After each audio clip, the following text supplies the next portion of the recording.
नमस्कार. आपण ऐकत आहात ज्ञानेश्वरी, एक अपूर्व शांतिकथा.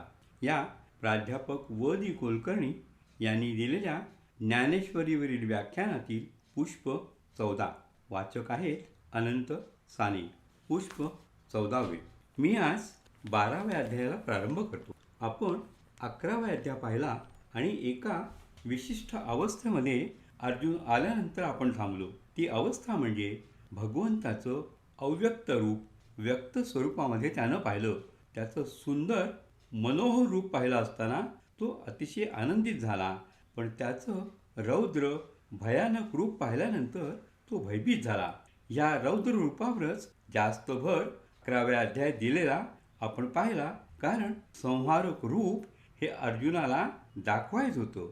त्यामुळे त्याचं भय हे अशा एका अवस्थेला पोचलं की तो भगवंताला म्हणतो की तुझं आपलं पुन्हा नेहमीचं आमच्या परिचयाचं असं सगुण चतुर्भुज रूप जे आहे ते तू दाखव. सौम्य असा शब्द वापरलेला आहे. तेव्हा ते सौम्य, शांत, प्रसन्न, आश्वासक असं जे तुझं रूप आहे ते मला पाहायचं आहे. तेव्हा भगवंत त्याला म्हणतात, ज्ञानेश्वरांचे भगवंत त्याला म्हणतात, अरे तू किती गावंढळ आहेस. एवढं प्रचंड रूप जे कधी कुणाला पाहायला मिळत नाही. कितीही यज्ञ केले, योगाभ्यास केले, ज्ञानग्रहण केलं तरीसुद्धा जे कुणाला पाहायला मिळत नाही, माझ्या जिवलगानेही पाहायला मिळत नाही, ते तुला मी दाखवलं. आणि तू पुन्हा ते साधं एकदेशी रूप एका देहात धारण केलेलं लहानचं रूप पाहायला उत्सुक होतोस. किती गावंढळ तू आहेस, किती हेकाडू तू आहेस. असे 3-4 शब्द ज्ञानेश्वरांनी घातलेले आहेत.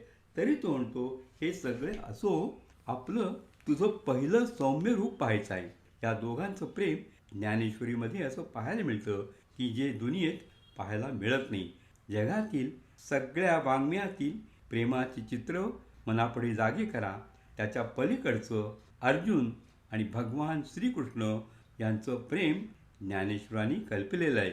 असं नाही, आपल्याला दाखवलेलं आहे. त्यामुळे देव म्हणतात, ठीक आहे, दाखवतो तुला रूप. आणि ते पुन्हा चतुर्भुज झाले.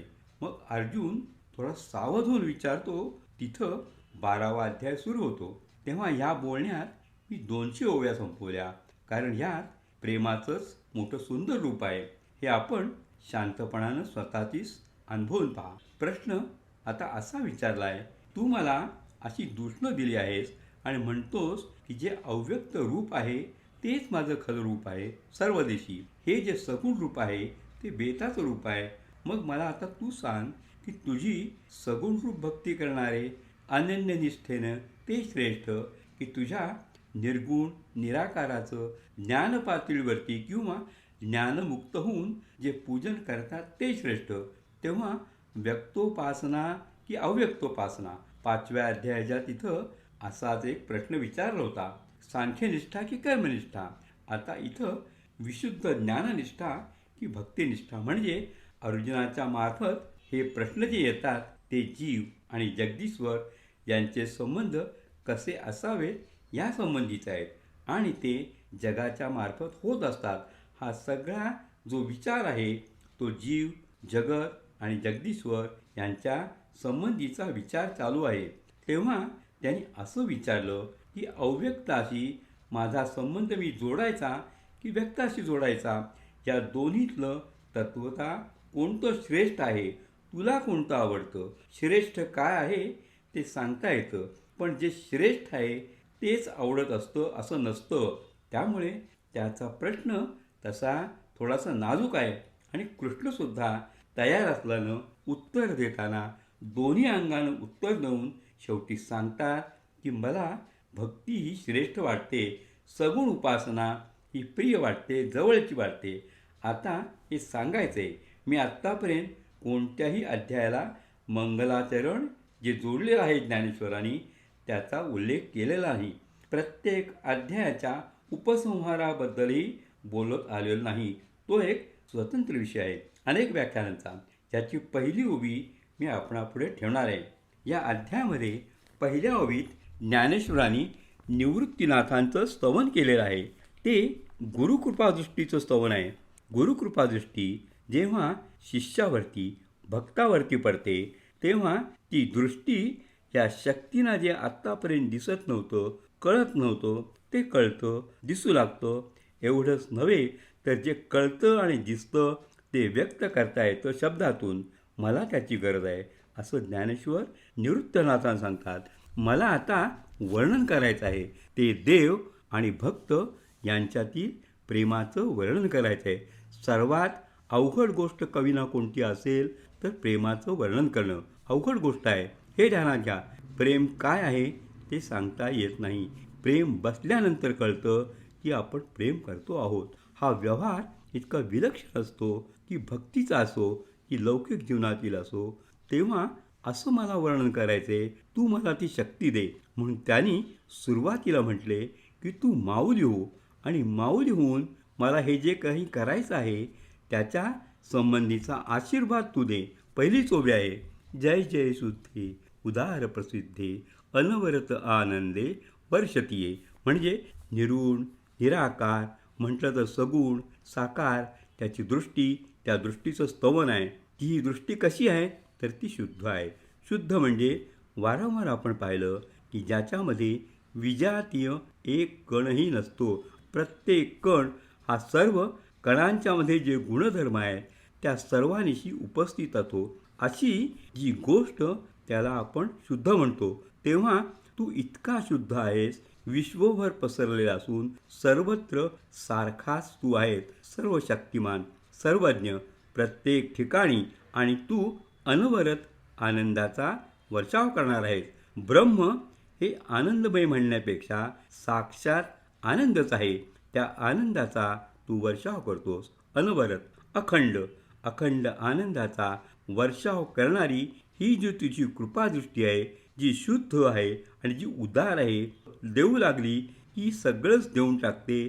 ती उदार कृपादृष्टी तू मला देऊन टाक. तो आनंद तुझा मला देऊन टाक. ती चित्तशुद्धी माझी होऊन दे.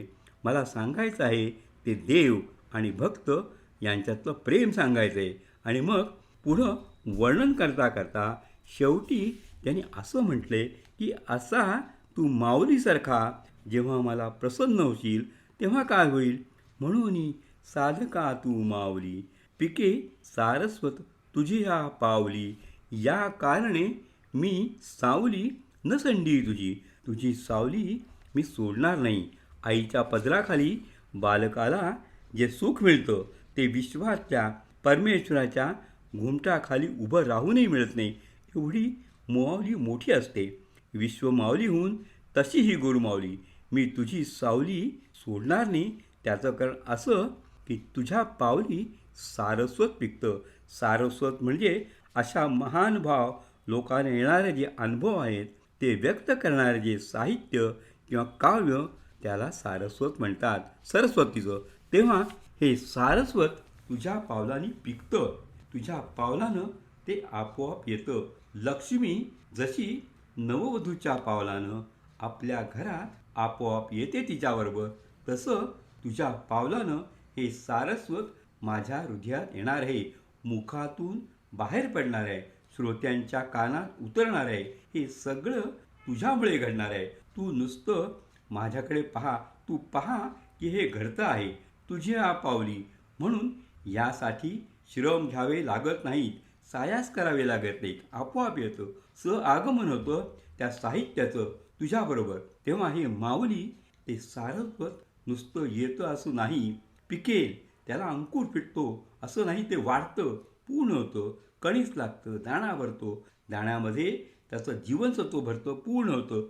असं पूर्ण होतं की त्यातला प्रत्येक दाणा पुन्हा जर पेरला तर पुन्हा तसंच धान्य देईल. तेव्हा जे पेरलं तेच उगवतं, तितकंच उगवतं, भरघोस होऊन उगवतं. असं ते आहे. तू माझ्या मनामध्ये तुझ्या संबंधीचं प्रेम ते दिलेलं आहे. समाधीधन हा शब्द 18 अध्यायात येतो शेवटी. हे जे समाधीधन तुम्हाला दिलेलं आहे ते मी पेरतोय माझ्या शब्दातून. ते उगवून येऊन दे, ते लोकांना मिळून दे. तेव्हा हे सगळं तुझ्या कृपेने होणार आहे असं सांगून या अध्यायाला सुरुवात झालेली आहे. आणि मग तो प्रश्न येतो, एवं सततयुक्ताये भक्ता स्वाम पर्युपासते. जे भक्त सतत तुझ्या ठिकाणी मन आणि बुद्धी दृढ करून तुझी उपासना करतात ते श्रेष्ठ की ये अक्षरम अव्यक्तम, अव्यक्त अशा अक्षर ब्रह्माची ज्ञानोपासना करतात ते श्रेष्ठ. हा प्रश्न आल्यानंतरच पुन्हा अर्जुनच स्वतः शंका उपस्थित करतो. खरं तर याचं उत्तर मला माहिती आहे असं म्हणून तो असं सांगतो की संबंध सोन्याच्या लगडीमध्ये जो कस तो वालभर गुंजभर सोन्यामध्ये असतोच. तेव्हा संबंध विश्वात्मक अव्यक्त परमेश्वराची पूजा करणं आणि विटेवरती उभ्या असणाऱ्या विठ्ठलाची पूजा करणं दोन्ही खरं तर तत्वता समान आहेत, सारख्याच महत्त्वाचं आहे. मला कळतं तुला काय आवडतं ते मला सांग आणि तुला जे आवडतं ते मला करायचं आहे, कारण शिष्यतेहम, कारण मी तुझा शिष्य आहे, मी आलेलो आहे, मला तू सांग असं म्हणून त्याला बोलायला सांगितलं आहे. आणि मग उत्तर दिले परमेश्वराने. पहिल्या श्लोकामध्ये स्पष्ट उत्तर दिले. भगवंत आडपडद्यानं खूप बोलाले. का आडपडद्यानं बोलतात? त्यांना सगळे मार्ग माझ्याकडे येतात हे माहिती आहे. योगानेही माझ्याकडे माणूस येतो, ज्ञानानेही माझ्याचकडे येतो, भक्तीनेही माझ्याचकडे येतो, तो निष्काम कर्मयोगानेही माझ्याचकडे येतो. तेव्हा माझ्याचकडे येण्याचे हे सगळे मार्ग आहेत. ह्याला आपण निष्ठा म्हटले. या सगळ्या निष्ठा माझ्याकडं आणणाऱ्या आहेत. हा का असा मला अडून अडून विचारतोय म्हणून इतका वेळ ते संदिग्धपणे बोलतात. आणि हा नेहमी सांगतो की ध्वन्वयार्थानं बोलू नकोस, मला स्पष्ट सांग. आता स्पष्ट उत्तर दिले ते असं, मय्यावेश मनोयेमा, जे आपलं मन माझ्यामध्ये आणून ठेवतात.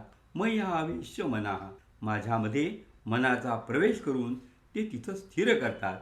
नित्ययुक्त अखंड, जे माझ्याशी मनानं बुद्धीनं जोडले गेलेले आहेत, तुटलेले नाही, उपासना करतात. श्रद्धया, पूर्ण माझ्यावरती विश्वास ठेवून, परया श्रद्धया, फार मोठ्या श्रद्धेनं ते युक्ततमा मतः, ते खरे मला येऊन भिडलेले आहेत, माझे झालेले आहेत असं समज. स्वच्छ उत्तर देऊन टाकलं. आता ह्यावरचं भाष्य ज्ञानेश्वर महाराजांचं याला तोड नाही, इतकं विलक्षण भाष्य आहे. तासन तास जन्मभर बोलावं असं ते आहे. मय्यावेश, माझ्यामध्ये तू येऊन राहा. कसा येऊन राहा? दुसऱ्या एका संदर्भात हा दृष्टांत मी पूर्वी घेतलेला होता. कसा येऊन राहा? तरी अस्तु गिरीचिया उपकंठी, रिगालिया रविबिंबा पाठी, रश्मी दैसे किरीटी संचरती गा. अस्तगिरीवरती सूर्यबिंब टेकले. हळूहळू ते खाली खाली चालले. ते जसं जसं खाली खाली जातं तसं जगभर पसरलेले त्याचे दिवसभरचे किरण आहेत ते हळूहळू गोळा होतात. असे असे ते सरकत येतात. तो खाली येतो. किरण असे असे जातात. ते बिंब खाली गेलं. किरणं त्याच्यामध्ये गेली. त्याच्याबरोबर किरणंही निघून गेली. किरणं मागं राहू शकली नाही. तेव्हा ही जी क्रिया आहे गोळा करणं, सूर्य गोळा करत बसत नाही, ते होऊन जातात. हे होऊन जातात म्हणजे ही अनन्य भक्ती. त्याची इतर ठिकाणी कुठेही भक्ती नाही, न अन्य. दुसरं कुणीही नाही त्याचा आश्रयस्थान. हेच इथंच. आम्ही राहू तर इथंच. पती गेला तर त्याच्याबरोबर चितेवरती जाईन. सूर्य गेला त्याच्याबरोबर आम्ही जाऊ. जगात आम्ही राहणार नाही. सूर्याला व्यवस्था करावी लागेल जगाची, म्हणून तो दिव्याच्या अग्नीमध्ये राहतो असं वर्णन आहे. पण ही किरणं त्याच्याबरोबर जातात. तेव्हा तरी अस्तुगिरीचिया उपकंठी, रिगालिया रविबिंबा पाठी, रश्मी जैसे किरीटी संचरती गा. तसे हे भक्त सगळं टाकून देतात. जीवनातलं संसार टाकून देतात, मित्रपरिवार टाकून देतात, राग लोभ मद मत्सर सारं टाकून देतात. कुठलीही वासना मनामध्ये न ठेवता जे आहे ते मी सगळं मला अर्पण करतात. माझ्यात येऊन राहतात. मय्यावेश मनोयेमा नित्ययुक्ता उपासते. याचा अर्थ हा आहे. ही अनन्य गतिका असते त्यांची, अनन्य निष्ठा त्याची असते. ही निष्ठा कशी असते? ही अखंड गतिमान असते. हे एकदा तिथे गेले आणि स्थिर झाले असे नाही, ते येतच राहतात, येतच राहतात. आता येतच राहतात हे दाखवण्यासाठी दुसरा दृष्टांत. का वर्षाकाळी सरिता जैसी चढो लागे पांडुसुता, तैसी नीच नवी भजता श्रद्धा दिसे. यांची श्रद्धा नित्य नवी दिसते, नित्य नवी दिसते. म्हणजे ती जी नदी आहे, पावसाळ्यामध्ये सतत पाणी त्यामध्ये येत आहे, ती वाढत चालली आहे, वेगानं ती पुढं पुढं जाती आहे, ती भरती आहे, वेगानं पुढं पुढं जाते. तशी यांची श्रद्धा अखंड वाढत चालली आहे. जी मूळ होती तेवढीच राहिली नाही. पुन्हा पुन्हा ते माझ्याजवळ येतात, माझे होतात, माझ्यावरती उत्कट प्रेम करतात. ते प्रेम वाढत जातं, इतकं वाढत जातं. या अध्यायाच्या शेवटी आपण असं पाहणार आहोत की हा भक्त परमेश्वराहून मोठा होतो आणि परमेश्वर त्याच्या अंकित होतो, त्याला आपल्या मस्तकावर घेतो. इथं हा अध्याय संपणार आहे. तेव्हा हे वाढत जाणार आहे. का वर्षाकाळी सरिता जैसी चढो लागे पांडुसुता, तैसी नीच नवी भजता श्रद्धा दिसे. आता ही नदी तुम्ही म्हणता वाढत चालली, पण समुद्राला जाऊन मिळते ना, मग कुठे राहते नदी? समुद्राला ती मिळाली तर ती समुद्रमय होते, आणि समुद्रमय होत असताना इकडे ती वाहतच असते. तिचं वाहणं थांबत नाही, समुद्र होणं थांबत नाही. समुद्र होते आणि पुन्हा वाहते, असं ते आहे. तू भक्त म्हणून राहा, परमेश्वर म्हणून तू माझ्यासारखा मोठा हो तू परमेश्वर, राहा तू भक्त, तुझं माझं असं अद्वैतामध्ये प्रेम राहू दे. ज्ञानेश्वर शेवटी पुन्हा तिकडे जाणार आहे की अद्वैतामध्ये द्वैती अवस्थेमधले हे जे प्रेम आहे, ज्ञानोत्तर प्रेम, ते ज्ञानेश्वरांचं संत वाङ्मयाचं अंतिम उद्दिष्ट आहे. ज्ञानेश्वरी ही तिकडे जाते. 18व्या अध्यायामध्ये त्या सहज भक्तीकडे आपण जाणार आहोत. ह्याचा अर्थ 18वा अध्याय मी इथं पुरा केला असे समजू नका, तसं नाही. मी सूचना करत जातो, सुचवत जातो. हे असा सगळा प्रवाह संत वाङ्मयाचा आहे, नुसता ज्ञानेश्वरांचा नाही. म्हणून पै ठाकली याही सागरू, सागरा जाऊन मिळाल्यानंतरही जैसा मागीलही यावा अनिवारू, अनिवार्यपणे मागचा लोढा त्या नदीचा आतमध्ये येतो. तिये गंगेची ऐसा पडिवारू प्रेम भावा. त्याचं प्रेम असं वाहत असतं वेगानं. ह्याला आपण वर्धमान म्हणतो.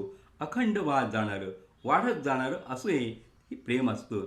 तसे सर्वेंद्रियासहित मज माझी सुनी चित्त, तो आपले चित्त सर्व कर्मेंद्रिय, ज्ञानेंद्रिय, पंचप्राण ह्यासह माझ्या ठिकाणी तो आणून ठेवतो. जे रात्री दिवस न म्हणत उपासिती, दिवस आणि रात्र ते पाहत नाही, अखंड 24 तास. त्याला आपण अष्टोप्रहर म्हणतो. तसं अष्टोप्रहर त्यांची उपासना चालू असते. या परी जे भक्त, असे जे भक्त आहेत, आपण पे मद देतं, मला ते आपलं सगळं देतात. पुढं असं वर्णन येईल की आपलंच ते देतात. म्हणजे काय, या जगात सर्वात जास्त आपलं प्रेम असतं. हे आपण कबूल करावं, त्यात काही वाईट नाही. ते आपल्यावरचं प्रेम जे मला देतात, आपल्या जीवनात सर्वात प्रिय आणि मोठी गोष्ट स्वतःवरचं प्रेम, ते प्रेमसुद्धा जे मला देतात, ते खरे माझे भक्त. त्या भक्तांचं हे स्तवन आहे. आपण पे मद देतं, तेच मी योगयुक्त. ते खरे मला जळून राहिलेले आहेत, जोडून राहिलेले आहेत, एकजीव झालेले आहेत. त्यांना मी परम म्हणतो, त्यांना मी श्रेष्ठ मानतो. म्हणजे श्रीकृष्ण बोलतात, निश्चित उत्तर देतात, पण किती अवघड उत्तर देतात. सोपं दिसतं, पण अत्यंत अवघड ते बोलतात. त्यापेक्षा परवडलं ते योगी होणं, असं आपल्याला वाटतं की हे कसं जमायचं, सगळं जायचं म्हणजे कठीण आहे. मग ते असं सांगतात, तुला असं वाटेल योगी होणं सोपं आहे. नाही बाबा, ते फार अवघड आहे. ये त्वक्ष अनिर्देश अव्यक्तम पर्युपासते, सर्वत्र अगमचिंतनच कूटस्थम अचलम ध्रुवम, संनियम्येन्द्रियग्रामम सर्वत्र समबुद्ध्या, ते प्रात मुहंती मामेव सर्वभूत हिते रतः. असं जे दुसरे आहेत ज्ञानी भक्त, अव्यक्ताची उपासना करणारे, संनियम्येन्द्रियग्रामम आपल्या इंद्रियांना ताब्यात घेऊन योगाच्या हठयोगाच्या अभ्यासानं जे माझ्याकडे येतात आणि सर्व भूतांच्या ठिकाणी ज्यांची समदृष्टी आहे ते सुद्धा माझ्याकडे येतात नाही असं नाही, त्यांचं सुद्धा इथं वर्णन केलेलं आहे. अष्टांग योगाचं थोडंसं वर्णन येतं आणि मग पुढं असं म्हटलंय, पण त्यात क्लेश फार आहेत. फार कष्टाचा हा मार्ग आहे, हा सोपा नाही. क्लेशोधिकतरस्तेषां येषां अव्यक्ता, जे अव्यक्ताची उपासना करतात त्यांचे श्रम फार असतात. ते श्रम वर्णन करताना त्यांनी एक मोठा सुंदर दृष्टांत दिला आहे. शीतवेढापे, थंडीत आपण उबदार पांघरूण घेतो, हे थंडीच पांघरून झोपतात, उष्णही पांघरून झोपतात, उन्हाळ्यामध्ये पाऊसही पांघरून झोपतात. जे जे म्हणून आपण टाळतो ते सगळं यांना प्रेमानं म्हणून जवळ करावं लागतं, सोसावं लागतं. तितिक्षा हा त्यातला श्रेष्ठ गुण. आणि परिस्थिती कशी होते त्यांची, आता तो दृष्टांत देतो. किंबहुना पांडवा हा अग्निप्रवेशू नीच नवा, भातारे वीण करावा तो हा योगू. सती जायला निघालेले आहे आणि चित्तेवरती पतीचा देह नाही, तेव्हा पती बना सती जाणं. आता कल्पना करा, ज्ञानेश्वर तुमच्या कल्पनाशक्तीला प्रचंड खाद्य देतात. ही तर सती निघाली, सती जाणार ही भूमिका तिची असू शकते का? पती नसताना ही सती जाऊ शकते का? तरी ती सती निघाली आहे. काय तिला वाटत असेल, काय तिचं फलित असेल? सगळं शून्य आहे. म्हणजे हे निरर्थक असेल. ते क्लेश एवढे विलक्षण आहेत मनाचे की त्यातून काही मिळणार नाही आपल्या लोकांना. म्हणून क्लेशोधिकतरस्तेषां, हे श्रम हे इतके वाईट आहेत, एका तऱ्हेने ते वांझोटे आहेत असं त्यांना म्हणायचे. हे त्यांनी इथं सुचवले. म्हणून समुद्रबाही तरणे आथिकेही, आपल्या 2 हातांनी उफाळलेला समुद्र तरून जाण्याचा प्रयत्न तू का करतोस? का गगना माझी पायी खोलीत तू असे, आकाशातून तू आपल्या पायानं चालत जाण्याचा प्रयत्न करतो आहेस. हे सगळं बरोबर नाही. ती भक्ती अधिक चांगली, ती तुला जमेल. कारण श्रद्धा मानवाचा स्वाभाविक धर्म आहे आणि या स्वाभाविक धर्मानं तुम्हाला हळूहळू तिची उपासना करता येते. येतो सर्व आणि कर्माणी. आता हे सगळं कसं करता येतं ते सांगणं भाग आहे नुसतं. हे अवघड आहे, अवघड आहे, हे सोपं आहे, सोपं आहे असं म्हणून चालत नाही. सांगावं लागतं हे कसं सोपं आहे ते. मग त्यांनी सांगितलं की पहिलं असं कर, या जगात देह धारण करून तू आला आहेस. देहाची कर्म तर केलीच पाहिजेत, नैष्कर्म्य. आपण पाहिलं की नैष्कर्म्य हे 100% असूच शकत नाही. तेव्हा तुझी कामं ही तू करत राहा. येतू सर्वाणी कर्माणी, ती करायचीच. पण मयी संन्यस्य, ती सगळी कर्म मला देऊन टाक. प्रत्येक कर्म करताना तू असं म्हण की परमेश्वरा हे तुझं आहे, मग त्याचं काय करायचं ते मी बघतो. ह्या सगळ्या जगाचा व्यवहार एकटा मी सांभाळतो ना, तुला तुझा सांभाळता येत नाही. मी सगळ्यांची पातकं घेतो या चरणावरती, सगळ्यांना पुण्य माझ्याजवळचं देऊन टाकतो. केवढा प्रचंड शक्तिमान पुरुष असला पाहिजे हा. येतु सर्वाणि कर्माणि मयि सन्न्यस्य मत्परा, अनन्यैनैव योगेन. योग दुसऱ्या ठिकाणी त्याचं यत्किंचही मनात कल्पनेनंही आश्रय घ्यावा असं वाटत नाही. सर्वस्वानं जो माझ्याकडे येतो त्याची सगळी कर्म सर्वस्वानं मी स्वीकारतो, तसा तू ये. आता हे कसं जमायचं ते हळूहळू भगवान सांगत जातात. त्यासाठी एक मनोभूमिका तयार करतात. ती मनोभूमिका अशी की मी आहे हा विश्वास प्रथम त्याच्या मनामध्ये निर्माण केला. तू काही काळजी करू नकोस, मी आहे, मी आहे म्हटलं की बरं वाटतं. अंधारात मूल आहे, दिवे गेलेत, सगळ्या पुण्यातले महाराष्ट्रातले दिवे गेलेत आणि ते घरात मूल आहे. अरे मी आहे असं आईनं म्हटलं की त्याला संबंध विश्वभर प्रकाश असल्यासारखं वाटतं. तेव्हा परमेश्वर सांगतो, चिंता करू नको, मी आहे. तुझा उद्धार करणारा मी आहे, आधार देणारा मी आहे. तू निराधार या जगात नाहीस. सगळ्या विश्वाला आधार देणारा तो एकट्या अर्जुनाला सांगतोय, मी तुला आधार देतो. म्हणजे केवढा प्रचंड विश्वास मनामध्ये. आणि आता चल, एक एक एक एक मला देऊन टाक. तू एक एक मला दिलंस की मी तुला 2-2 देईन. तू एक एक मला दिलंस की मी तुला 2-2 देईन परत. ही सगळी पुढची प्रक्रिया आहे. तेव्हा तेषाहम समुद्धरता मृत्यूसंसार सागरात. नुसतं लहान लहान संकटातून मी मोकळं करणार आहे असं नाही, मृत्यूतून तुला मी मोकळा करणार आहे. जसं मगाशी सांगितलं की सर्वात प्रिय काय आहे की स्वतःवरचं प्रेम, आणि सर्वात भयानक दुःख कोणतं आहे? मृत्यू. आपण सर्वात जास्त घाबरतो कशाला? मृत्यूला घाबरतो. तेव्हा तुला मृत्यूतून बाहेर काढतो. मग आता तुला भीती कशाची? तेव्हा असा मी तुझ्या मागे उभा आहे. भवामी न चिरात्मात मैयावे शितचेतसाम. तुझं मन माझ्या ठिकाणी तू संलग्न कर. तू वेगळा म्हणून तुझा मनानं राहू नकोस, हृदयानं वेगळा राहू नकोस. देहानं तू वेगळा हटणारच, त्याची मला चिंता नाही.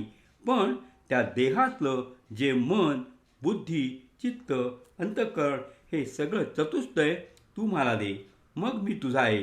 हे सांगितल्यानंतर एक गोष्ट त्याने सांगितली.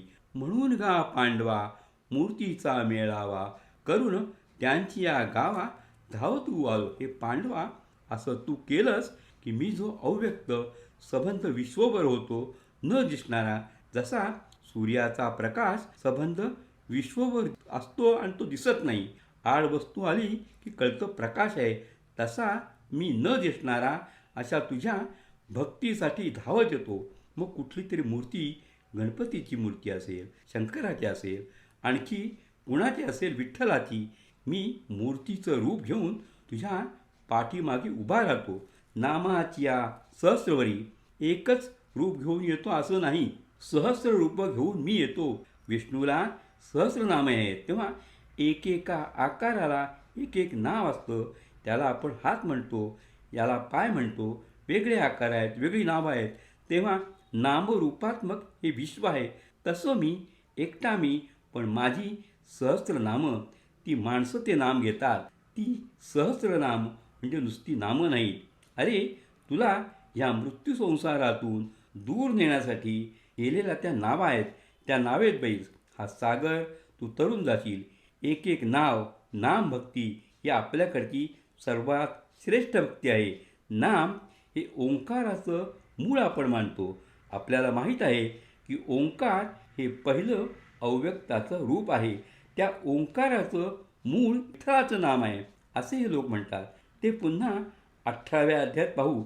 तेव्हा ओंकाराचं मूळ असं जे नाम आहे, ते नाम उभे विटेवरी, ते नामच पंढरीला विटेवरती उभा आहे. म्हणजेच ती विठ्ठल मूर्ती, हा ओंकार ज्या अव्यक्ताचा ध्वनी, ते अव्यक्त सगळं एक आहे हा विश्वास घेऊन ये. म्हणजे 1000 नावा, एका नावेनं नाही तुला जाता आलं. 1000 नावा. बैस कुठल्याही नावेमध्ये, ही गळकी बैस त्या नावेमध्ये, ती गळते बैस इकडे. गळकी कोणतीच नाही, गळकं तुझं मन आहे. तेव्हा ती धडकं कर आणि बैस. कुठल्याही नौकेमध्ये तू तरुण जाशील. नामाच्या सहस्वरी, नावा या अवधारी, सजून या संसारी तारू झालो. मी तुम्हाला तारक झालो, तारून नेण्यासाठी मी इथे आलेलो आहे. पुन्हा सांगितलं, मय्ये वमनाधस्व. सारखं मय एव मनाधस्व. तुझं मन माझ्यात ठेव. तुझं मन संसारात आहे, तुझं मन जगातल्या वस्तूत आहे, तुझं मन या विश्वातल्या विषयात आहे. मय एव मनाधस्व. आणि मी कोण आहे तुला दाखवले 11व्या अध्यायात. त्यामध्ये तू पाहिला आहे तू कसा विसरला. तू भ्याला होता. भीती माणूस विसरत नाही, प्रीती एक वेळ विसरतो. तेव्हा तू मला बघितलेला आहेस, तो तू आठव. तो मी तुझ्या मागे उभा आहे.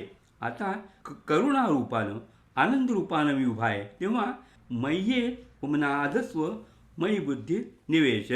बुद्धी आणि मन या दोन्हीच्या समत्वाला आपण योग असं म्हटलेलं आहे. बुद्धी निश्चय करते, तू पक्का निश्चय कर.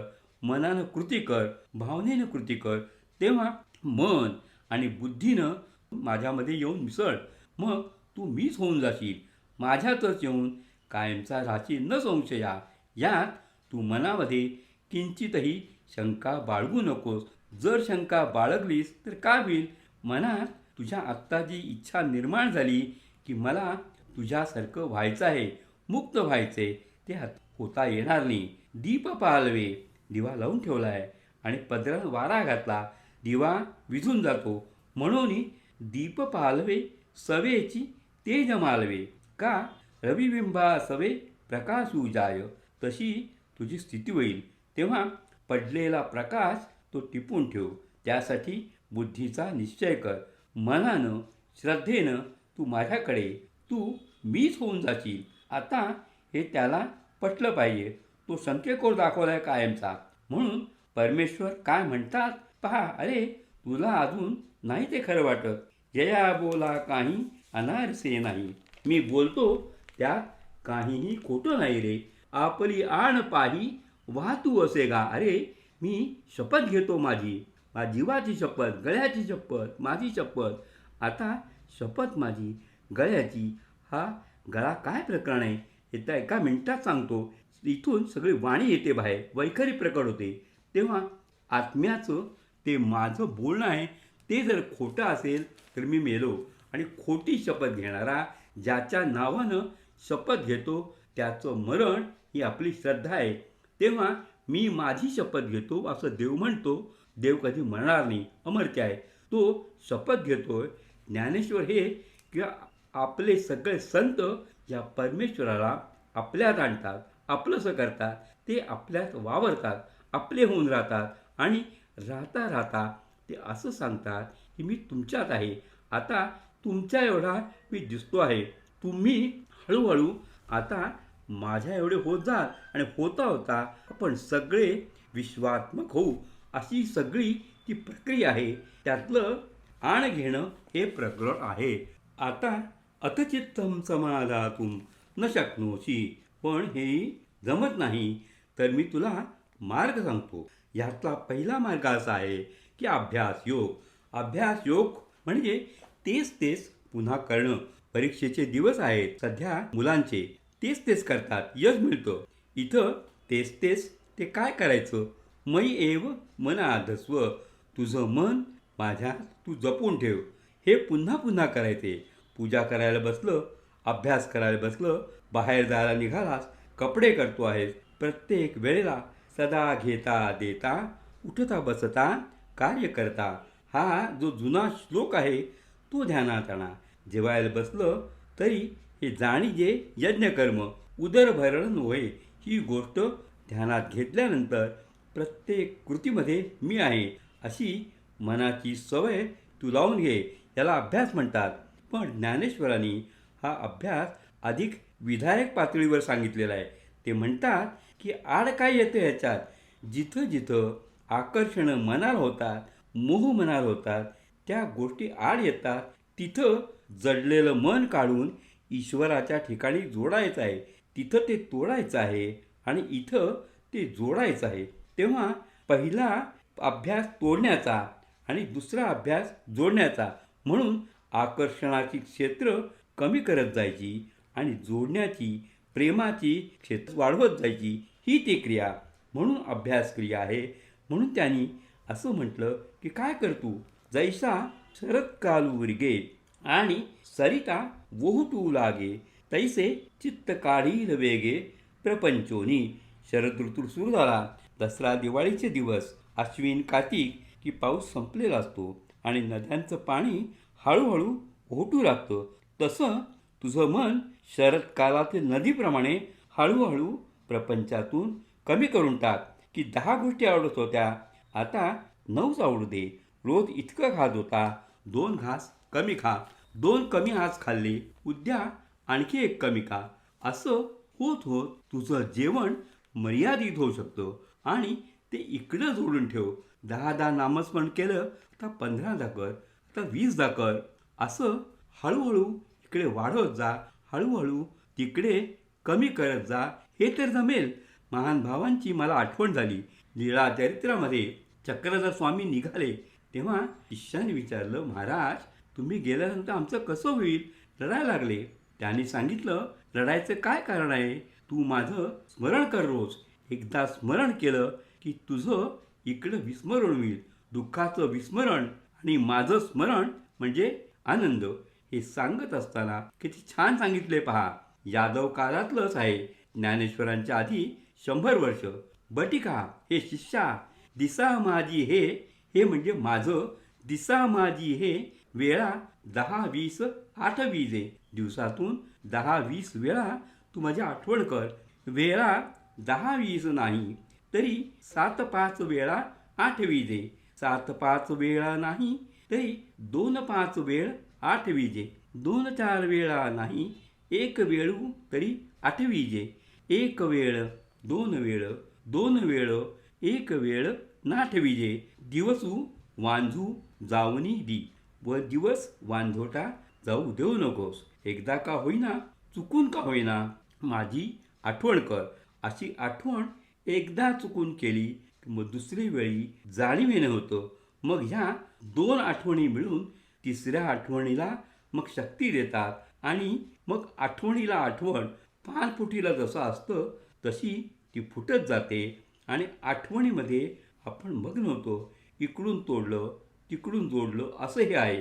हे यादव काळातलंच महानुभाव गद्यातलं आहे. तेव्हा हा अभ्यास योग तू पहिल्यांदा करून पहा. याने असंच म्हटले, नाही जमला तुला अभ्यास योग तर मग काय, अभ्यासे अपि असमर्थ. अभ्यास करण्याच्या बाबतीत असमर्थ असशील तर मदर्थमपि कर्माणि कुर्वन् सिद्धी मवाप्स्यसि. हे मला देऊन टाक. कर्म करताना माझं नाव घे. बाकी काही तू करू नकोस. माझं नाव घे. मी तिथं आहेच. आता हे सुद्धा तुम्हाला जमलं नाही तर त्याचाही तपशील पुष्कळ आहे. तेही जमलं नाही तो एक तपशील देतो. फार महत्त्वाची ती गोबी आहे. दृष्टांत अत्यंत महत्त्वाचा आहे ज्ञानेश्वरीतला. कर्म करताना कर्म मी करतो हा जो कर्तृत्वाचा मद असतो, आलेला अभिमान असतो, तो गेला पाहिजे. कर्म झालं पाहिजे. मी हे कर्म केलं ह्याचं भानसुद्धा असता कामा नये. ते भान असलं की ते कर्म बंधनकारक झालं. कसं असावं कर्म?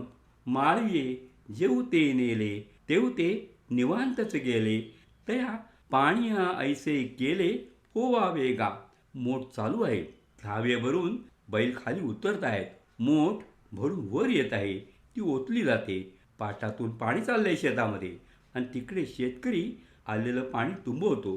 तिकडचं तोंड उघडतो. ह्या वाफात पाणी जातं. पुन्हा त्या वाफ्याचं तोंड बंद करतो. तिकडचं उघडतो. पाणी तिकडे जातं. ते बिचारं पाणी असं म्हणत नाही की अरे इथे कांदा आहे इथे नको, तिकडे गुलाब आहेत तिकडे मला न्या. पाणी काही म्हणत नाही. इथे माझं जाणं बंद केलं. मुकाट्यानं ते तिकडे गेलं. कुरकुरत नाही. समाधानानं वाफा भरला. तोंड उघडलं. समाधानानं ते पुढं चाललं. माळी जसा नेईल तसं ते पाणी जातं. निवांत शब्द आहे. निवांत शब्द हा संत वाङ्मयातला मध्यवर्ती गाभ्याचा शब्द आहे. निवांत होणं. ते पाणी कसलीही तक्रार करत नाही.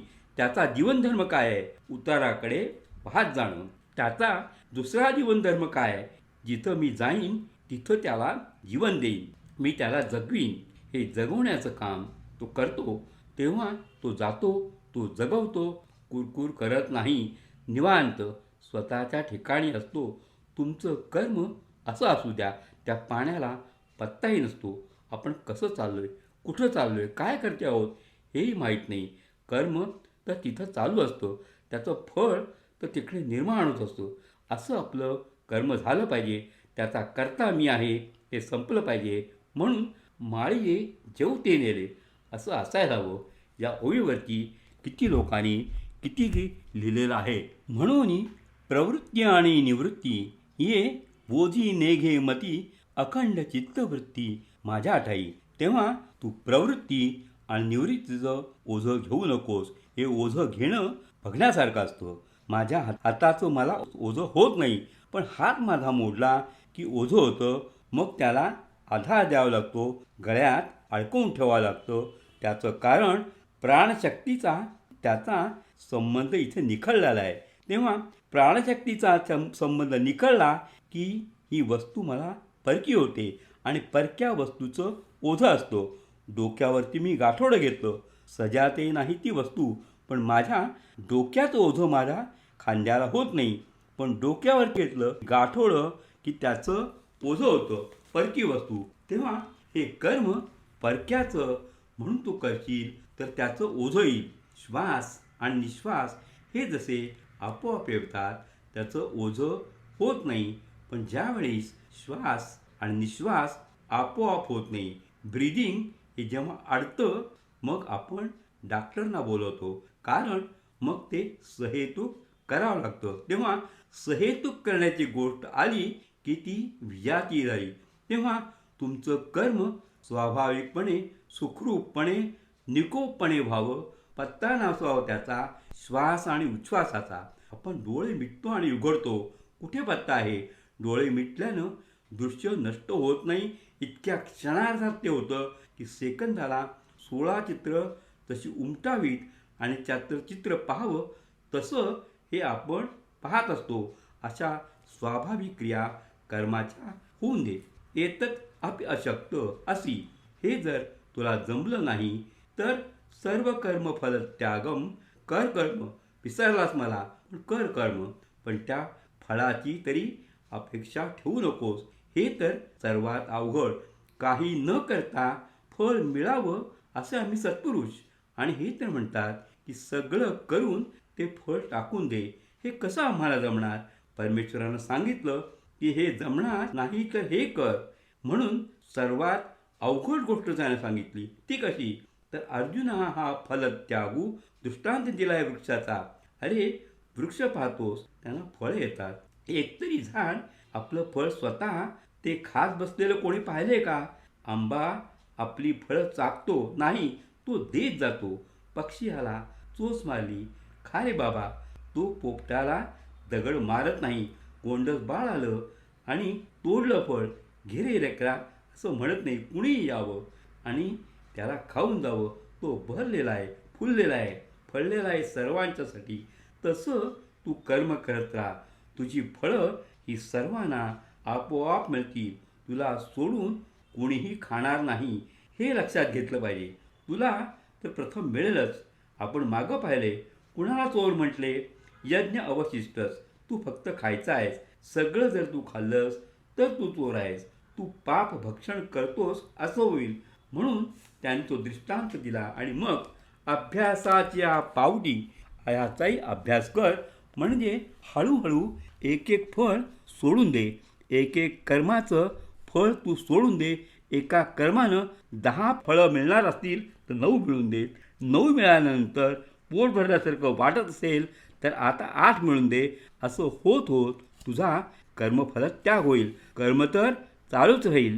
तू संसारात तर आहेस, जगात माणसाबरोबर राहतो आहेस, सगळ्यांच्या क्रिया तूही करतो आहेस. करताना बुद्धी ईश्वरनिष्ठ असली पाहिजे आणि फळामध्ये वासना आपण ठेवता कामा नये. मग याचं सूत्र पुढं सांगितलेलं आहे. श्रेयो ज्ञानम अभ्यासात ज्ञानात ध्यानम विशिष्यते ध्यानात कर्मफल त्यागस त्यागात शांती निरंतरम.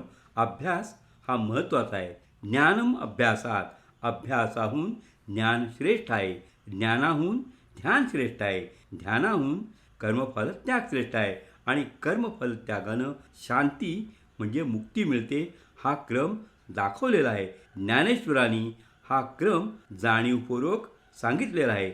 शंकराचार्यांच्या ह्याच्यात हा क्रम येत नाही, फक्त त्यातली तरतमाची कल्पना येते. पण ह्या क्रमानं तुझा आपोआप शांतीकडे तू पोचील असं सांगितलंय त्यांनी. ध्यान ही कल्पना चित्त एकाग्र करण्याची आहे. मय्ये मम आदस्व, माझ्यात तुझं मन आणून तू बिंबव, तिथं स्थिर कर. हे ध्यानयोगानं होतं. ते करण्यासाठी आधी ज्ञान आलं पाहिजे. ज्ञान ठीक राहावं म्हणून अभ्यास केला पाहिजे. त्या अभ्यासातून बुद्धी जागृत होते. जागृत झालेली बुद्धी एकाग्रतेने निश्चित होते. ती एकाग्रता आली की मग माझ्यातच एकट्यासाठी हे फळ नाही, सर्वांच्यासाठी आहे. सर्वांच्यासाठी तुम्ही जगू लागलात की तुम्ही शांत झालात. हे निवांततेकडे तुम्ही चाललात, मुक्तीकडे तुम्ही चाललात, हे ते सूत्र आहे. मग असा जो माणूस असतो तो कसा असतो, त्याची लक्षणं काय, ते मग इथं सांगायला सुरुवात झाली. ही सगळी लक्षणं आपण वारंवार ऐकलेली आहेत. मधून त्याचाही उच्चार झालेला आहे. जो सर्वभूतांच्या ठाई द्वेषाते नेण्याचं कही, आप परू नाही चैतन्या जैसा उत्तमा ते धैर्ये अधमा ते अभेर्ये हे काहीच नेडजे वसुधा देवी. पृथ्वी जशी आहे तसं तुम्ही व्हा. पृथ्वी ही जे जे प्राणी तिच्यावरती आहेत त्यांच्यावरती अखंड सारखंच प्रेम करते. हा नीच माणूस चाललाय, दुभंगते आणि त्याला पोटात घेते असं नाही. सज्जन चाललेला आहे तिथं मऊ होते आणि त्याला सुख देते असं नाही.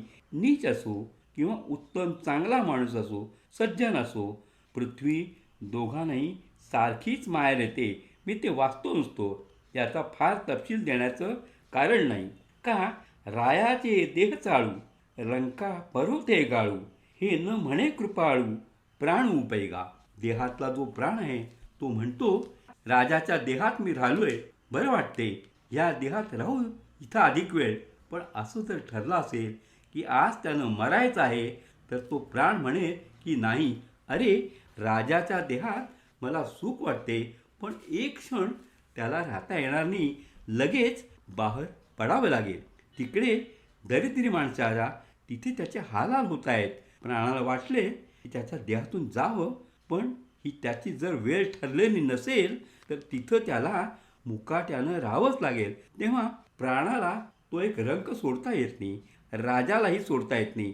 प्राण दोन्ही ठिकाणी प्राणाला काहीच नसतं, भावना आपल्या असतात. आपणही बोलत असतो, प्राण दोन्ही ठिकाणी समान आहे. गायीची तृषा हरू का व्याघ्रा विष होऊनी मारू ऐसे नेहू चिगा करू तो ये जैसे. पाणी आहे, नदीवरती वाघ आलेला आहे, गाय आलेली आहे. पाण्याला असं वाटतं की अरे गाय गोमाता आली अमृत होऊन, मी तिच्या तोंडी जातो. वाघोबा आलाय, विष होऊन मारून टाकतो. पाण्याजवळ असं काही नसतं. पाण्याला वाघ काय आणि गाय काय दोन्ही जीव सारखेच. तेव्हा हे सगळं समप्रज्ञ, ही जी दृष्टी आहे ती समप्रज्ञतेची दृष्टी आहे. तैसी आकवियाची भूतमात्री एकपणे जया मैत्री कृपेशी धात्री आपणच. असा जो आहे त्याला अद्वेष्टा सर्वभूताना मैत्र करुण निर्मम निरहंकार समदुःख सुख दुःख आणि सुख सारखं आणि क्षमावंत तो आहे. एक एक विशेषण हे कसं आहे ते आपण पहा. संत असा असतो. आता ब्रह्म जे आहे ती निर्गुण निराकार असल्यामुळे हे त्याला लावता येत नाही. पण आमच्या विठ्ठलाला हे सगळं लावता येतं, शंकराला लावता येतं. जो जो म्हणून सत्पुरुष आहे, प्रेषित असो संत असो कुणी असो, त्या सगळ्यांना ही विशेषणं लागतात. हे त्यांचे अवतार आहेत, त्या ब्रह्माचे अवतार आहेत.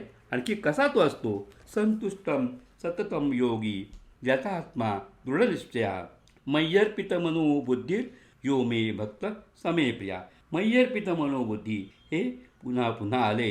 य मद्भक्त समे प्रिया, असा भक्त मला आवडतो. हे 3-4 श्लोकात अखंड त्यानं सांगितलेलं आहे. पुन्हा दृष्टांत कसे आहेत? हे सगळे दृष्टांत आपले मुखोद्गत असतील. वार्षिये वेण सागरू, समुद्रासारखा समुद्र अखंड पाण्यानं भरलेला आहे. पावसाळ्यामुळं त्याला भरती आली आणि पाऊस पडला नाही तरी ओहोटी सुरू झाली. तो आटला असं कधीही होत नाही. तो मुळातच सिद्धपूर्ण असतो. आल्यानं तो वाढत नाही, गेल्यानं तो भोटत नाही. वार्षिये वीण सागरू जैसा जळे नित्य निर्भरू तैसा निरुपचारू संतोषी जो. त्याचा तो पूर्ण संतोषानं तुडुंबलेला असं ते एक पुरुषाकार असं आपल्या पुढं असतं. वाहुनी आपली आण धरी जो अंतःकरण निश्चया साच म्हण जयाचिनी. वर्णन करत करत अर्जुना तो भक्तू तोच योगी मुक्तू तो वल्लभा मी कांतू ऐसा पढिये. पुढे असं म्हटले की त्यालाच मी भक्त म्हणतो, त्यालाच मी युक्त म्हणतो, त्यालाच मी योगी म्हणतो, त्यालाच मी मुक्त म्हणतो. हे सगळे समानार्थक शब्द आहेत. समानार्थक शब्द आहेत म्हणजे हे समान अवस्थेमध्ये राहणारे पुरुष आहेत. आणि मग मी कोण आहे?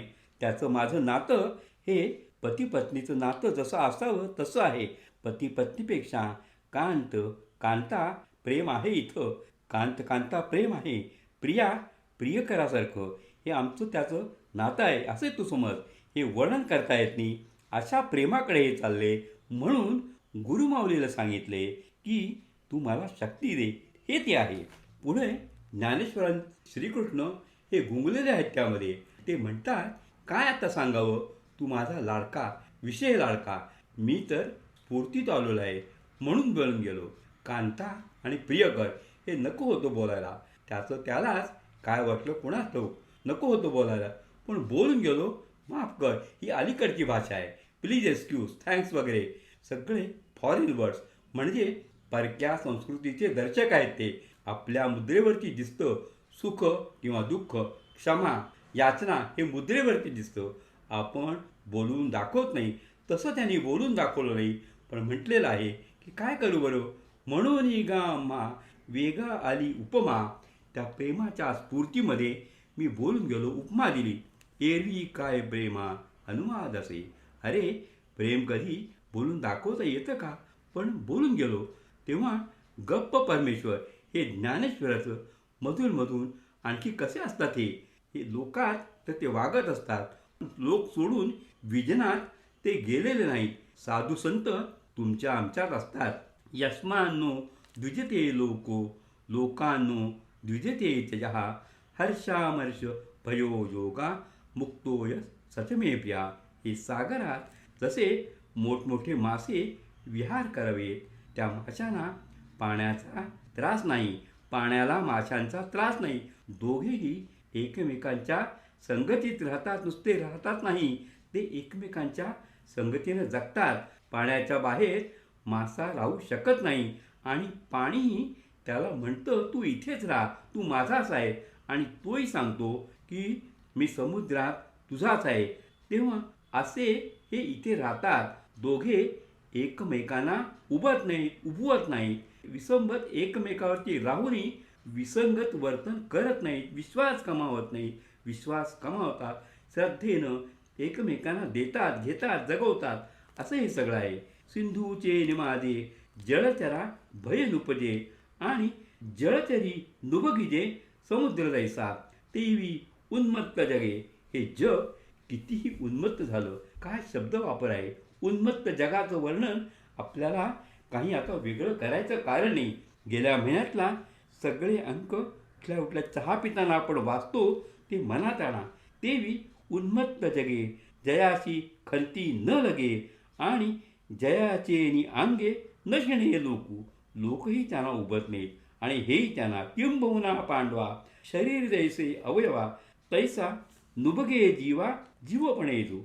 शरीर आपल्या अवयवांना कधी म्हणत नाही की काय हे ओझं, असं नाही आहे म्हणून आपण सुखी आहोत, त्याच्याशिवाय आपण असूच शकत नाही. तसं लोक आणि मी आणि लोक हे दोन नाहीतच. समुद्रातील जलचरासारखे. तो निजानंदे ढाला म्हणजे पूर्ण भरून राहिला आपल्या आनंदानं. परिणामू आयुष्याला तो परिणाम हे अंतिम गाठायचं ब्रह्म, ते ब्रह्मच इथे मनुष्य रूपानं आलेलं आहे. पूर्ण ते झाला वल्लभूजो, असा पूर्ण रूप होऊन तो या जगामध्ये अवतरतो. मी विटेवरती आपलं कटीवरती हात घेऊन समपद उभा आहे, पण हे हिंडतायत म्हणून ते चला कल्पतरूचे आळव. ते हिंडणारे कल्पतरू आहेत. एका जागी ते उद्यानामध्ये जखडून ठेवलेले नाहीत. हिंडते फिरते अर्णव आहेत. ते लोकांचे समाधान करत राहतात. मला मात्र तुम्ही देवळात जखडून ठेवलं आहे. माझ्याहून ते आता कसे मोठे होत जातात याचं वर्णन सुरू झालेलं आहे. जयाच्या ठाई पांडवा पुन्हा वर्णन आहे. अनपेक्ष सुचिर दक्ष. एक एक विशेषण मुळातलं पहा तुम्ही. जयाच्या ठाई पांडवा अपेक्षे नाही रिगावा, सुखाशी चढावा जयाचे असणे. याचं सुख सदैव वाढत चाललेलं असतं. आपल्या सुखाची कल्पना अशा आहे की तोंडाशी सुख आहे आणि कालांतरानं ते दुःख आहे. इथं कदाचित प्रारंभी दुःख असेल, पण शेवटी अनंत सुख भरलेलं असतं. खऱ्या सुखाची व्याख्या ती आहे. त्या खऱ्या सुखाकडे ते जात असतात. त्याचा चढावा वाढत ते चाललेलं आहे. वर्णन केलं की गंगा की हिमालय यांच्यापेक्षाही शुचिस्मंत कसे आहेत. शुची शब्द आलेला आहे. गंगा ही तुम्हाला शुद्ध करते, तुमच्या पापांचं शालन करते, पण गंगा स्वतः त्यावेळेस मलिन होते ना, मग तिला स्वतःला शुद्ध करून घ्यावं लागतं. शुद्ध करून घेण्यासाठी ती काय करते? या संतांना सांगते की माझ्यात येऊन स्नान करून जा. तुम्ही स्नान केले की मी शुद्ध होते आणि इतरांना शुद्ध करण्याची शक्ती माझ्या ठिकाणी येते. ही जी तीर्थक्षेत्र असतात ह्या ठिकाणचं जल हे पवित्र का राहतं? तर अखंड संत तिथे जात असतील ते राहतं, अन्यथा नाही. या देवता शक्तिमान का राहतात? तर तीर्थक्षेत्रांच्या ठिकाणच्या संतांनी चरणावरती डोई ठेवलेली आहे. विठ्ठला महत्त्व का आहे? तर तुकारामांनी मस्तक तिथं नमवलेलं आहे. म्हणून आपल्याकडचे नास्तिकातले नास्तिक बोलता बोलता असं बोलतात की मी नास्तिक आहे खरा, पण मी विठ्ठलाला मानतो. मला ही दोन वाक्य एकत्र कशी येतात ते कळत नाही. आणि त्याचं कारण सांगताना तुकारामांनी तिथं मस्तक टेकवलंय म्हणजे तुकाराम तुम्ही मानता, मग तुकाराम ज्याला मानतात त्याला कसं मानत नाही? साधं तर्कशास्त्र आहे. अशा गफलती होता ज्याचं कारण हे ही शक्ती जी असते ती त्या ठिकाणी उभी आहे, क्रियाशील राहावी म्हणून संत नेहमी तिथं जातात, पूजा अर्चा करतात आणि आपल्या वागणुकीने दाखवून देतात की धर्म हा असा जिवंत, क्रियाशील, तेजस्वी आणि पावक राहत असतो. म्हणून ते वर्णन आहे की हिमालय असो, गंगा असो, हे सगळे पापक्षालन करणारे जे आहे ते आमच्यामुळं, संतांच्यामुळे राहिलेले असतात. आणखी कसे असतात ते? यो न रुष्यती न द्वेष्टी न शोचती न कांक्षती शुभाशुभ परित्यागी भक्तिमान समे प्रिया.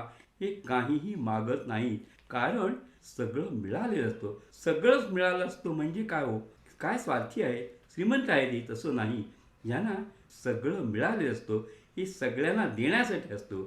शिवाजी महाराजाकडून धनदौलतीची ताटं येतात तुकाराम महाराजाकडे आणि तुकाराम महाराज ती सगळ्यांना देऊन टाकतात.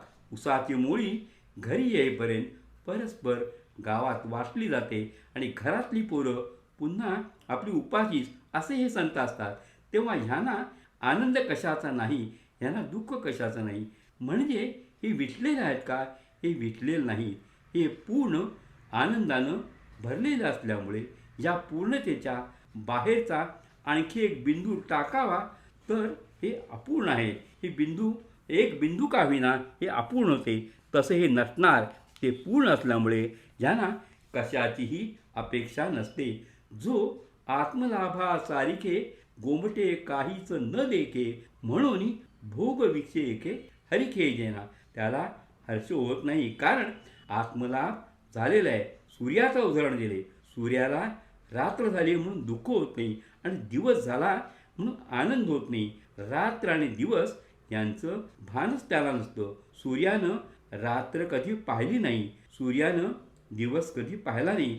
तेव्हा त्या सूर्यासारखे असतात. त्यांना सुख म्हणून दिसत नाही, दुःख म्हणून दिसत नाही, कारण ते पूर्ण सुखीच असतात, अखंड. म्हणून समशत्रोच मित्रेच तथा मानापमानयो शीतोष्ण सुखदुःखेषु समसंग गविवर्जिता. शीत, उष्ण, सुख, दुःख या सगळ्यात ते समान असतात. पुन्हा हे आपल्याला सगळ्यांना जे पाठ असलेलं पार्था जयाच्या ठाई वैषम्याची वार्ता नाही, रिपुमित्रा दोन्ही सरिसा पाळू. का घरीची या उजेडू करावा, पारखिया अंधारू पाडावा. हे नेण्याची गा पांडवा दीपू जैसा. दिवा लावलेला आहे आणि चोर आला. चोर आल्याबरोबर दिवा विसतो लगेच असं होत नाही, त्यालाही रस्ता दाखवतो. जा बाबा, तिजोरी तिकडे आहे. तेव्हा चोर आला म्हणून तो दिसतो आणि साव आला म्हणून आणखी प्रज्वलित होतो, असं काहीही नाही. कुणीही या तेवणं हा त्याचा धर्म. प्रकाश देणं, तो प्रकाश देत राहतो. वागणाऱ्यानं त्या प्रकाशात कसं वागायचं हे ठरवायचं असतो. तेव्हा घरीची या उजेडू करावा आणि दुसरा कोणी आला तर त्याला अंधार करावा असं नाही. त्याच्यापेक्षा पुढचा मी ह्याच्यावर अनेकदा बोललोय. ज्ञानेश्वर महाराजांचा दृष्टांत देण्यामध्ये काय क्रम असतो, काय रचना असते. एकच अनुभव वेगवेगळ्या रीतीने कसा पूर्ण ते करतात पहा. आणि वरचढ असतो हा दिवा, तरी त्याला काही समजत नाही, प्राण नाही आहे. पण प्राण नाही म्हणजे खऱ्या अर्थानं एनर्जीचा आहे तो. जो खांडाव्या घाव घाली का लावणी ज्ञाने केली. दोघे एक ती सावली वृक्ष दे जैसा. ज्यानं ते झाड लावलं, पाणी घातलं, वाढवलं, तो तिथं बसला. अरे श्रमलाय माझ्यासाठी, देतो त्याला गर्द सावली. आणि कुऱ्हाड घेऊन तोडायला आला, इथं तो सावली काढून घेत नाही. त्यालाही सांगतो की ही सावली तुझीच आहे छानपैकी. माझे जे जे म्हणून काही असतील तोडायचे तेवढे सगळे अवयव तोडून टाक त्या वृक्षासारखं. मगाशी त्यानं फळ खाल्लं नाही, इथं तो कुणालाही त्रास देत नाही. त्याच्याही पुढचं इक्षुदंडू ऊस आहे. तो ऊस तर चरकात घातलाय, त्याला पिळून काढले, एक एक अवयव तोडले नाही, चांगला पिळून पिळून काढलाय. तरी तो म्हणतो की अरे तू पिळतोस ना, पहिल्यांदा तूच पेलाभर पी, तूच पेलाभर पी रस, मी किती गोड आहे ते पहा. हे जे आहे समशत्रूचे मित्र, शत्रू आणि मित्र या दोन्ही ठिकाणी समबुद्धी असणं हे या ज्ञानी संतांचं लक्षण आहे. तेव्हा ना तरी इक्षुदंडू पाळतिया गोडू गाळतिया कडू नोहेच देवी. तिही ऋतू समान जैसे का गगन.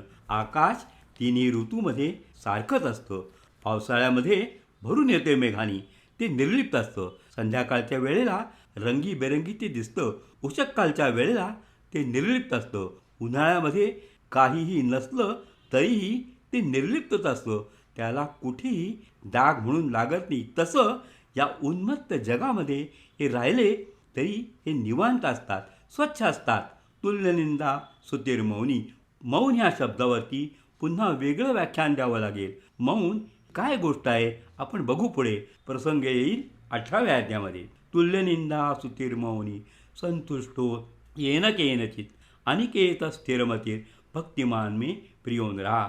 असा जो भक्तिमान आहे तो अनिकेत आहे, घर नाही, वस्तीचं ठिकाण त्याच्याजवळ नाही स्वतःचं. मग तो कुठे राहतो? संबंध विश्वच त्याचं घर आहे. संबंध विश्वात तो राहतो. पाऊल जिथं टाकील ते त्याचं घर असतं, वसेल ते त्याचं घर, पाहिल ते त्याचं, दिसेल ते त्याचं, सगळं त्याचं. त्याचं म्हणजे त्याचं स्वतःचं नाही, ते सगळ्यांचं. मी चंद्र पाहिला म्हणजे चंद्र माझा झाला नाही. तुम्ही सगळे पहा, सगळ्यांचा तुमचा तो चंद्र आहे. विश्व हे सगळ्यांच्यासह त्याचं आहे, त्या सगळ्यासह तो विश्वास आहे. तेव्हा जो निंदे ते नेघे, स्तुती न लागे, आकाशा न लगे लेपू जैसा. तैसे निंदे आणि स्तुती मानू करून एके पांती, विचरे प्राणवृत्ती जनिवनी. हे ते वर्णन आहे की आकाशाला वायूला बिऱ्हाड नसतं. वायूला बिऱ्हाड जर करायचं झालं तर आकाश हे त्याचं घर होतं आणि आभाळभर त्याचं घर असतो. तसा हा संबंध सृष्टीमध्ये राहत असतो. आणि वायूचे एके ठाई बिढार जैसे नाही, तैसे न घरीच काही आश्रय जो. आघवाती आकाश स्थिती जेवी वायुषू नित्यवस्ती. तसं आहे हे विश्वची माझे घर, ऐसी मती जयाची स्थिर. ती स्थिर शब्द महत्त्वाचा आहे.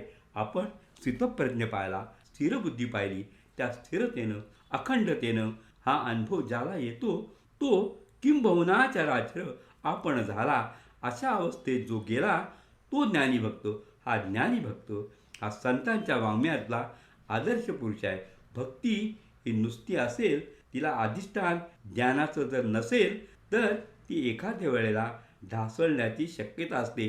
तेव्हा ज्ञानाचं भक्कम अधिष्ठान आणि त्यावरती ही फुलत येणारी भक्ती, म्हणून ही ज्ञानोत्तर भक्ती ही संत वाङ्मयाचा अंतिम अनुभव आहे. आणि त्याला 5वा पुरुषार्थ म्हटलेला आहे. 4 पुरुषार्थ आपण पाहिले, धर्म, अर्थ, काम आणि मोक्ष. त्या मोक्षाच्या पुढे, मोक्षाहून वडील भक्ती, मोक्षाहून मोठी ही भक्ती, तिला 5वा पुरुषार्थ म्हटलेला आहे भागवतामध्ये. या 5व्या पुरुषार्थाची वर्णन येतात एकादश स्कंदामध्ये. एकनाथांनी तर अगदी विस्तारानं त्याचं वर्णन केलेलं आहे. या 5व्या पुरुषार्थाकडे संत चाललेले आपल्याला दिसतात. काय वर्णन केलं आहे की किती मी खुश होतो. भगवान असं सांगतात, इतका मी खुश होतो अशा संतांच्या वरती की नमस्कार करायला मी जातो, पण असं वाटतं की छे नमस्कार करणं सामान्य गोष्ट झाली. त्याला उचलून मी मस्तकावर घेतो. मी मुकुट धारण करतो ना, मुकुट म्हणजे सुंदर गोष्ट. त्या सुंदर गोष्टीमुळे मी आणखीन सुंदर दिसतो. तसं ह्यांचा मी मुकुटच करतो आणि मी त्यालाही सुंदर करतो. त्याच्यामुळे मीही सुंदर होतो. दोघे मिळून एक सौंदर्याचं रूप मी उभं करतो. म्हणून गा नमस्कारू तया ते आम्ही माथा मुकुट करू, तयाची तात धरू हृदयी आम्ही. लाथ मारली तर त्या लाथेचं लांछन भुरुगुलांछन मी जपून ठेवतो. कारण माझ्या प्रेमाच्या माणसानं लाथ मारली. लहान बालक मांडीवर घेतलं, लाथा मारतं, बरं वाटतं. मारले आणखीन लाथा, कोमल अशा लाथा असतात. आणि दुसऱ्या कोणी मारल्या तर पाय मोडू. तेव्हा प्रेमाची गोष्ट आली की कशा प्रक्रिया वेगळ्या होतात ते पहा. तयाची तात धरू हृदयी आम्ही, तयाची या गुणांची लेणी आम्ही. माझ्या देहावरती अलंकार मी कोणते घाली, त्याच्या सद्गुणांचे अलंकार मी माझ्या देहावरती धारण करी. एवढंच नव्हे तर माझ्या हातातली जी लीला कमळे आहे ती त्याला मी देऊन टाकीन की ऐन वेळेला तो भक्त आला की त्याला काय देऊ. माझ्या हातात जी कमळं घेतलेली आहे ती तेवढ्यासाठी मी घेतलेली आहे की मी त्याला द्यावी. या 4 आयुधांची भक्तीच्या मार्गानं वर्णनं पुन्हा वेगळी आहेत. पुढं तर असं म्हटलंय की आलिंगन द्यावंसं वाटतं, 2 हात पुरेनात, म्हणून दोरी दोन्ही भुजालो घेऊनी. आणखीन 2 हात घेऊन आलो, 2 होते, आणखीन 2. दोरी दोन्ही भुजालो घेऊनी, आलिंगाव्या लागुनी तयाचे अंग. तया संगाचेनी सुरवाडे, मज विदेहा धरणे पडे. मी मुळात विदेही, निर्गुण निराकार. तो असा सगुण साकार झालो. नुसता साकार नाही, 2 हात घेऊन त्यानं मला सांगितलं की तुला 4 हातांचा मी पाहत होतो तसा तू पाहिजेस. शंख, चक्र, गदा, पद्मधारी असा तू पीतांबर धारण करणारा, कौस्तुभमाला असलेला असा तू, वैजयंती असलेला असा तू मला दिसला पाहिजेस. म्हणून त्या 4 हातांचाही तपशील होतो. केवळ तेच मला आवडतात असं नाही, तर ह्यांचं संकीर्तन करणाऱ्या, संतांचं स्तवन करणारे जे लोक आहेत तेही मला तितकेच आवडतात. कारण ते शब्दसंपन्न आहेत. म्हणून जिथं माझं भजन चालतं, या संतांचं स्तवन चालतं, तेच ठिकाण मला पवित्र वाटतं. जिथं जिथं म्हणून अशा सद्गुणांचा वास असतो, त्या सद्गुणांची भक्ती असते, उपासना असते, ते मला प्रिय आहेत. येतु धर्म्याम प्रथमिदम यथोक्तम पर्युपासते. हे मी सांगितलं आहे. हे धर्माला स्मरून असणारं जे आहे ते अमृतमय मी तुम्हाला दिलेलं आहे. ते म्हणजे या भक्तीचं उत्तम रूप. इथं हा अध्याय संपतो. या अध्यायाचा परिणाम कविवर्य बाभ बोरकर यांच्यावरती बडा प्रचंड झालेला आहे. ते ज्ञानेश्वरीमय होते. त्यांच्या हृदयात ज्ञानेश्वरी राहत होती. त्यांच्या जिव्हाग्रावर ज्ञानेश्वरीचे बोल होते. कंठात ज्ञानेश्वरीचे स्वर होते आणि ते ज्ञानेश्वरीतच बोलायचे पुष्कळदा.